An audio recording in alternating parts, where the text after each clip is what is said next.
Ассаламу алейкум, құрметті қазақ елі, атсүйер қауым. Павлодар облысы бойынша күз, осы қыс мезгілінің соңғы айының 2023-тің жылқы бағасымен таныстырып кетейін дедім. Әсіресе оңтүстіктен келіп мал алып бордақылайтын жігіттерге құлақтарын алтын сырға.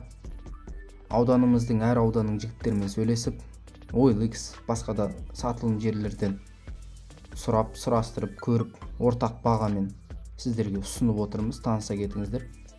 Ескере кететін жайт, бұл жерге жетім, ақсақ тоқсақ малдар кірмейді. Тек қана малдану, сою ниетімен алсаңыздар. Осы жылы болған өңірімізде құрғақшылық, шөптің тапшылығы дәл жылқы малына далада жайылғаннан кейін әсер етпеді, бағасына айналып өтті десек болады. Осы күзден бастап, міне қазір қыстың алғашқы айы, жабағы тайлар 220-270 мыңның арасы. Бұл жерде біреулер ойлауы мүмкін, осы жақында 200-ге де алдық деген сияқты, немесе одан да қымбат болып кетті деп. Одан да қымбаттар ол біздің жақта да, жаңа бордақылап сатып атқандар, немесе 220-дан төмендер, олар қысылу жағдаймен әртүрлі жағдай. Тай құнандардың бағасы 270 мыңнан басталады, 250-ге де бар, 350-ге дейін потолок. Құнан, дөнен, ұрғашы байталдар 400-500 мың арасында. Құлынды бие 550-ге жолығып жатады, бірақ бұл жерде мен 600-650 мың деп көрсетсем, осы бағамен келсеңіздер, смел алып кетесіздер ғой, таңдаған шертіп тұр. Айғырлыққа да сатып жатады, кездесіп жатады. Енді ондай мақсатпен алмасаңыздар да, басқа өңірлерден келіп айғырлыққа алып жатса, мысалы 500 мыңға 700 мың арасында жақсы айғырларды көрдік. Павлодар облысының атынан сөйлеп отырған жоқпын, әрине, әркімнің өз малы, маңдай тері бар. Ұстап отырған, бағып отырған, келесіздер, келісесіздер.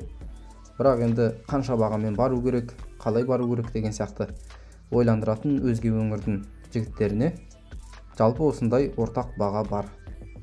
Және де құрметті ағайын, OLX пен басқа да сату құралдарын пайдаланған кезде өте мұқият байқаңыздар, сақ болыңыздар. Мысалы, мошенниктардың жұмыстар бұл жерде де бар.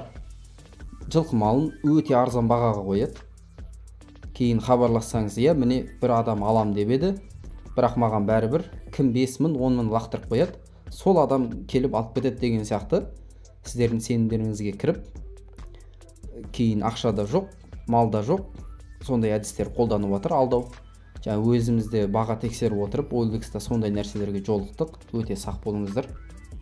Мысалы, міне OLX-тан тауып көрсетіп отырған фотолар, қара жабағылар Баянауылдың Жұматшанин ауылында орналасқан, бағасы 200 деп қойған. Ал бұл еркек жабағылар, бұлар Екібастұздың өзінде орналасқан. Сол жақта сатып тұр, яғни. Міне осындай нақты бағалар бар. Келіңіздер, қараңыздар, алыңыздар. Кәсіптеріңіз берекелі болсын. Лайк басып, тіркелуді ұмытпаңыздар, пікір қалдырыңыздар. Болашақта сіздерге тағы да жақсы видеолар түсіруге тырысамыз.